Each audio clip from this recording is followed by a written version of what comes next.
Okay, so unless you've been living under a rock, you've probably seen the absolute firestorm brewing online around Selena Gomez's relationship with music producer Benny Blanco. Today we're going to get into exactly what's fueling all of this intense backlash. And you know what? To really get a feel for the vibe here, let's just jump right in with a comment that basically sums the whole thing up. This is the kind of thing people are saying all over social media. So, to make sense of all this craziness, we're going to break it down into four main parts. First, the backlash from his new podcast. Then, we'll get into the whole image and hygiene thing. After that, the kind of weird way they tell their relationship story. And we'll finish with the fan conspiracies, which are, well, they're wild. All right, so let's start with what really kicked things into high gear recently, and that would be Benny Blanco's new podcast. It really just sparked a whole new level of criticism. So you might be asking, what exactly happened on this show that got everybody so worked up? Well, it wasn't just one thing. It was actually a few different moments that, of course, went viral almost instantly. Yeah, it really boiled down to three specific things. First off, he audibly farts on camera. Yep. Then he puts his bare feet up on the couch, and online outlets immediately jumped on this, pointing out they looked kind of blackened and dirty. And then there was this really quick phone call. In that phone call, it was super quick, just like a hi, I love you, they're filming kind of moment. But for a lot of people watching, it didn't feel spontaneous at all. It came across more like a calculated move, Like he was using Selena's star power to prop up his new show. And that really made people question his motives. Now, that whole podcast thing, it didn't just come out of nowhere. It actually plugged right into a conversation that was already happening online about Benny Blanco's public persona and, to be blunt, his hygiene. So see, the dirty feet on the couch? It wasn't just some random, gross moment. For people who were already critical of him, it was like, see, we told you. It was basically confirmation of this story that had been building for a while.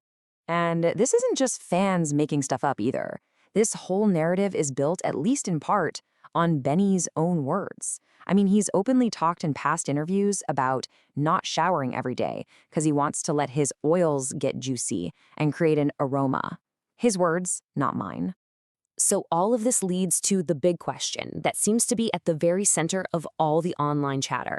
Why are people so concerned? Why does this specific couple get so much heat from her fans? Well, it really seems to point to this deep, almost protective feeling her fans have for her. It's that modern parasocial thing, right? They see Selena Gomez as this huge star who's been through so much. She's like a prize. So when they see her with him, they're confused, they're concerned, because they just see this major mismatch between their public images. Okay, but it's not just his image that's getting all the criticism. The actual story of how they even got together has become a huge deal, mostly because of how often they tell it, and how awkward it is. So they both keep telling this story about their first real hangout, but their versions just don't really line up. On one hand, you have Selena, who was pretty sure it was a date. She dressed up for it. She said she was nervous. But then Benny's version is that he had no clue. He just thought they were hanging out as friends, which kind of implies she was the one chasing him. And because they keep retelling this mismatched story over and over, some commentators have started to feel like it's less of a cute little how we met story and more of a humiliation tour. The constant repetition just feels super awkward, and let's be honest, for a lot of people, it's just incredibly cringe. And you know what happens when a public story feels this weird and mismatched, right? It creates this kind of vacuum. And that's where the conversation takes a really sharp turn, away from just regular criticism and straight into the world of full-on wild conspiracy theories. And believe it or not, one of the biggest theories out there is all about one of her most famous tattoos, that huge watercolor rose that covers the top of her back. This tattoo is super well known. It's usually really visible in photos. But some seriously eagle-eyed fans noticed that in one specific promo video for her brand, Rare Beauty, her back is completely clear. The tattoo is just gone.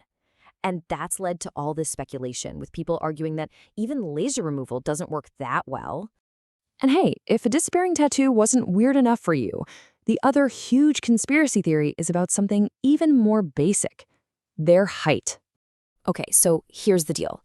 Selena is reportedly 5'5". Benny claims he's 5'9". But then you see photos of them where she's in flats, and they look basically the same height.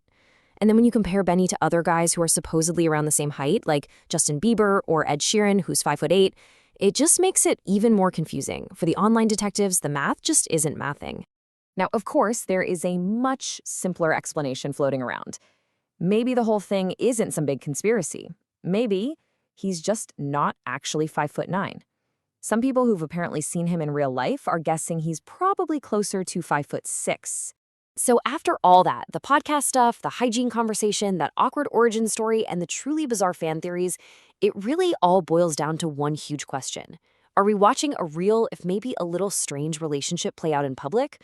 Or is this whole thing just some kind of chaotic, super confusing PR strategy?